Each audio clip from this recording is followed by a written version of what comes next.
Hi, ഇന്ന് മലേഷ്യയുടെ night life എന്താണെന്ന് അറിയാൻ വേണ്ടിയിട്ടാണ് ഞങ്ങളെല്ലാവരും പോയത്. മെട്രോയിലാണ് കേട്ടോ പോയത്. കാരണം അവിടുത്തെ ടാക്സിയൊക്കെ നോക്കുമ്പോൾ ഭയങ്കര റേറ്റ്. മെട്രോയ്ക്ക് അവിടെ ആണെങ്കിൽ 2 റിംഗറ്റേ വരുന്നുള്ളൂ. ഞങ്ങൾക്ക് അതെങ്ങനെ യൂസ് ചെയ്യണമെന്ന് അറിയത്തില്ല. പിന്നെ അവിടെ ഉണ്ടായിരുന്ന പയ്യന്മാരോടൊക്കെ ചോദിച്ച് ഞങ്ങൾ മനസ്സിലാക്കി. ഈ പയ്യനാട്ടോ ഞങ്ങളെ ഹെൽപ്പ് ചെയ്തത്. അവൻ ഞങ്ങൾ പോകുന്ന സ്ഥലം വരെ ഉണ്ടെന്ന് പറഞ്ഞു. അങ്ങനെ അവൻ്റെ പുറകെ ഞങ്ങൾക്ക് 2 മെട്രോ മാറി കയറണമായിരുന്നു. അങ്ങനെ കയറി ഞങ്ങൾ സ്ഥലത്തെത്തിയപ്പോൾ ഞങ്ങൾക്ക് വന്നത് ഭയങ്കര വെർത്തായിട്ട് തോന്നി കേട്ടോ. അടിപൊളി നൈറ്റ് ലൈഫ് ഉള്ള ഒരു സ്ഥലം. കുറേ വീഡിയോസിലും ഇതിലൊക്കെ കണ്ടിട്ടാണ് ഞങ്ങളിവിടേക്ക് പോയത്. അവിടെ ചെന്നപ്പോൾ ഇവിടെ ശരിക്കും പറഞ്ഞാൽ ഒരു ഫേമസ് ആയിട്ട് ഫുഡ് മാർക്കറ്റ് ഉണ്ട്. ഒരുപാട് ചൈനീസ് ഫുഡും അല്ലാത്ത രീതിയിലുള്ള ഫേമസ് തായ് ഫുഡൊക്കെ ഉണ്ട് കേട്ടോ. ഞങ്ങളപ്പം കുറച്ച് ട്രൈ ചെയ്യാം, പിന്നെ പല രീതിയിലുള്ള ഫുഡൊക്കെ കാണാമല്ലോ എന്ന് വിചാരിച്ചിട്ട് തന്നെയാണ് ഇങ്ങോട്ട് വന്നത്. അച്ഛനും അമ്മയൊന്നും കൊണ്ടുവന്നില്ല, കാരണം അവർ ഓൾറെഡി ജെൻറ്റിങ്ങളിലൊക്കെ പോയിട്ട് ഭയങ്കരമായിട്ട് ക്ഷീണിച്ചായിരുന്നു. അപ്പോൾ അവർ റൂമിൽ റെസ്റ്റ് എടുക്കുന്നുള്ളൂ എന്ന് പറഞ്ഞു. അങ്ങനെ ഞങ്ങൾ മാത്രമാണ് ശരിക്കും പറഞ്ഞാൽ ഇറങ്ങിയത്.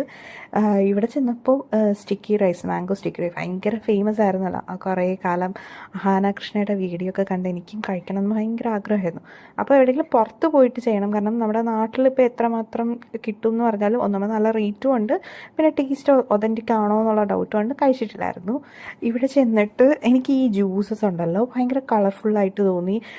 അപ്പോൾ എന്തായാലും ഒരെണ്ണം ട്രൈ ചെയ്യാന്ന് വെച്ചാൽ അങ്ങനൊരു സ്റ്റിക്കി റൈസും ഒരു ജ്യൂസും വാങ്ങിച്ചു. ജ്യൂസ് അടിപൊളിയായിരുന്നു. ഞങ്ങൾ വാങ്ങിച്ചത് ഡ്രാഗൺ ഫ്രൂട്ട്, മാംഗോ, അവക്കാഡോ വന്നിട്ടുള്ളായിരുന്നു കേട്ടോ.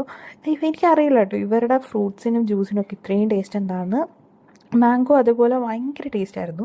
പിന്നെ എനിക്കെന്തോ ഇത്രയും ഹൈപ്പിനുള്ള സാധനം ഉണ്ടോ എന്ന് അറിയില്ല കേട്ടോ സ്റ്റിക്കി റൈസ്. ശരിക്കും പറഞ്ഞാൽ എനിക്ക് അരിയിൽ ചോറ് മീൻസ് നമ്മുടെ മാങ്ങ കുട്ടി കഴിക്കുന്ന ഒരു ടേസ്റ്റേ തോന്നിയുള്ളൂ. വാവ് ഫാക്ടറൊന്നും തോന്നിയില്ല. എനിക്കതിനേക്കാളും ചുമ്മാ മാങ്ങ കഴിക്കാനാണ് തോന്നിയത്, കാരണം അവിടുത്തെ മാങ്ങയ്ക്ക് നല്ല ടേസ്റ്റ് ഉണ്ട്. പിന്നെ എൻ്റെ അനിയന് ഫ്രോഗ് കഴിക്കണം, തവള കഴിക്കണം എന്ന് പറഞ്ഞു. അങ്ങനെ അവൻ ട്രൈ ചെയ്യാൻ വേണ്ടിയിട്ട് ഒരെണ്ണം വാങ്ങിച്ചു. ഞാനെന്തായാലും ട്രൈ ചെയ്തില്ല, കാരണം എനിക്കതിനുള്ള എനിക്കെന്തോ അത് കണ്ടപ്പോൾ തന്നെ ഇഷ്ടപ്പെട്ടില്ല. പിന്നെ അവൻ കഴിച്ചിട്ട് പറഞ്ഞത് ഒരു KFC ഒക്കെ കഴിക്കുന്ന പോലെ ഉള്ളൂ. ബാക്കി ഞങ്ങളുടെ കൂടെ എല്ലാവരും ട്രൈ ചെയ്തു. പിന്നെ മലേഷ്യയിലെ കരിക്ക് ഒരു രക്ഷയില്ല. ഞാൻ ചെന്ന ദിവസങ്ങളിലെല്ലാം വാങ്ങിച്ചു കുടിച്ചു. എനിക്ക് ഭയങ്കര ഇഷ്ടപ്പെട്ടു. ഒരുപാട് വെള്ളമൊക്കെ ഉണ്ട് കേട്ടോ. അത് കഴിഞ്ഞ് ഞങ്ങൾ തിരിച്ച് അപ്പം തന്നെ ഒരു 11 മണിയായപ്പോൾ 12 മണിക്ക് മെട്രോ ക്ലോസ് ആവും. അങ്ങനെ തിരിച്ചിറങ്ങി അവിടുത്തെ കാര്യങ്ങളൊക്കെ കണ്ട്